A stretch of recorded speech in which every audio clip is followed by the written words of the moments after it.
Hello and welcome to the Grand Line Review, your source for everything One Piece. Today we have a manga review of chapter 896, The Last Request. And it's finally done! Luffy has officially beaten the top sweet commander of Big Mom's crew. And it might seem a bit weird saying this after such a drawn-out battle, but this ending really does feel quite sudden to me. At least given the result. If Katakuri had won the fight during this chapter, I think that the sudden ending would have felt quite natural because of everything that Luffy has had to endure. However, Luffy's victory comes very abruptly because it's only in the last couple of chapters that he's really discovered how to combat Katakuri. And I definitely have mixed feelings about that, but overall the chapter portrayed these events in such a great way that I can't help but love this outcome regardless. When I really think about it, the conclusion to this fight probably feels a bit off because it doesn't fit into the standard One Piece boss battle formula. And what I mean by that is that generally Luffy will jump into battle, be losing for a bit, then level the playing field, and then gradually overcome his opponent, finally finishing them off with some sort of huge iconic attack. This is the way that some of the most memorable fights in the series has happened. Think Crocodile, Lucci, and Doflamingo. But this battle really is an entirely different beast, and we should be quite careful when comparing them to previous arc climaxes. Katakuri isn't some grand enemy who orchestrated all of the evils of this arc. He really is just a relatively honorable guy fighting for the sake of his family. Although I guess by the end of the fight he really did pretty much abandon the idea of fighting for his family and adopted a stance of fighting for himself. In fact, at this point I'd struggled to call Katakuri a villain. Even the word antagonist doesn't sit solidly in my mind right now, so finishing him off with some grand massive attack probably wouldn't feel right anyway.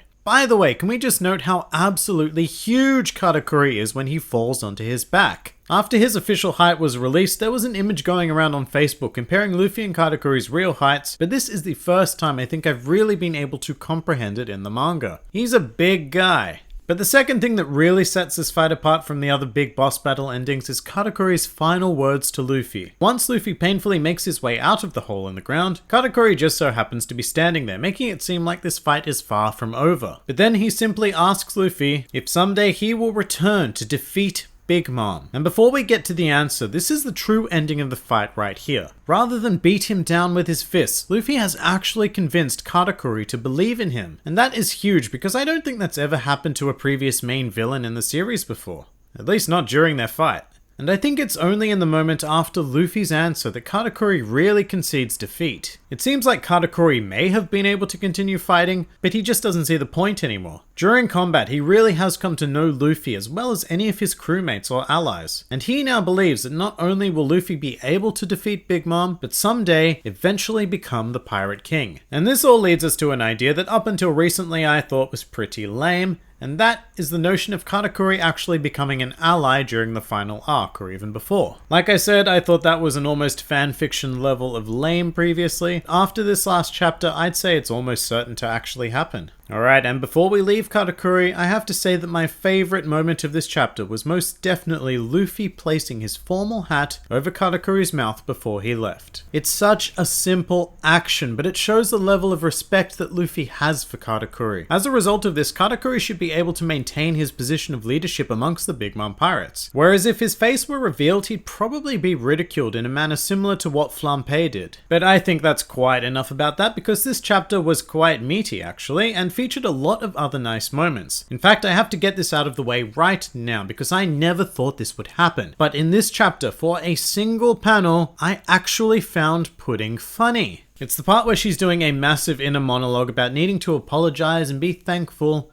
even after everything she's done. It's quite a chunk of heartfelt text, but then all that comes out of her mouth is shut up, and I actually really enjoyed that. I think it's the first genuinely successful use of Pudding's split personality, but we also have a much more serious moment that is kind of a cliffhanger actually. In fact, the title of the chapter comes from Pudding telling Sanji that she has one last request. She then removes his cigarette and we cut away. So what's happening here? Well, an easy theory to concoct is that Pudding is about to use her memory powers on Sanji to make him forget about her. But I don't think that quite quite adequately explains the cigarette moment. So I believe it's much more likely that her one final request is a kiss from Sanji. I know that Oda doesn't really do romance, but this arc has been centered on a wedding, and Pudding has, in her own way, somehow actually fallen for Sanji. So that would be nice and sweet, I guess. And who knows just how Sanji would react to something like that. I cannot imagine that he would play it cool. He'd surely go all love eyes and possibly a big nosebleed. In fact, maybe he'll have such a bad reaction that she'll have to erase his memories regardless. Of course, this could also be an Oda-style bait and switch into a situation where, for example, Pudding backs out of the kiss at the last second and asks Sanji to stop smoking to cover it up, which is actually an interesting idea. I always like when characters undergo long-term changes, especially in shonen series, because other than powering up or gaining new weapons and stuff, it just so rarely happens. Although if Sanji were to stop smoking, then he would lose a layer of coolness about him. But hey, maybe he could switch to sucking lollipops instead. Wouldn't that be a cool idea?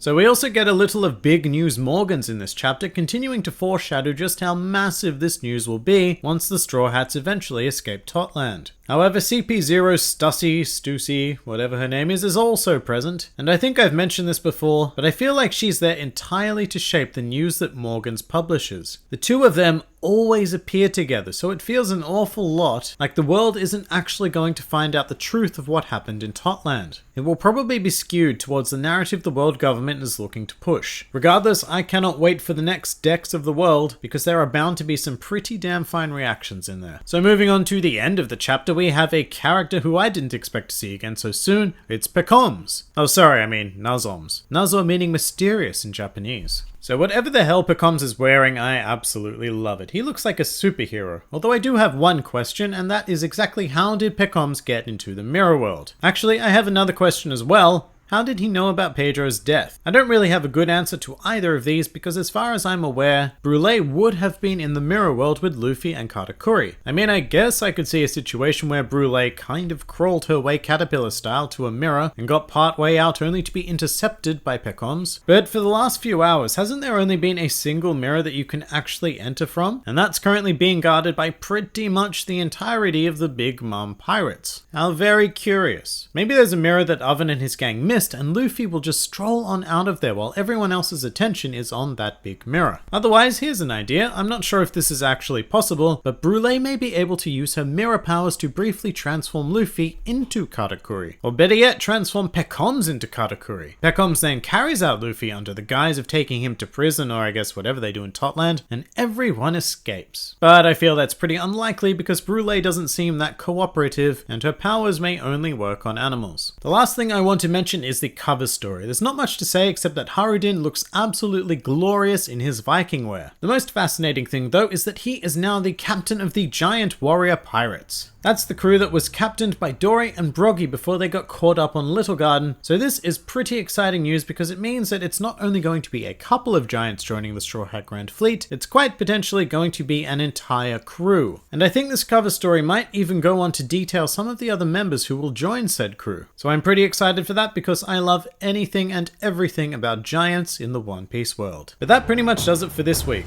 It was a great chapter, although I completely understand people who feel that the ending to Luffy vs. Katakuri may have been a bit anticlimactic. But if you enjoyed this video, then feel free to like, favorite, or subscribe, and please do comment with your thoughts on the chapter. This has been the Grand Line Review, and I'll see you next time.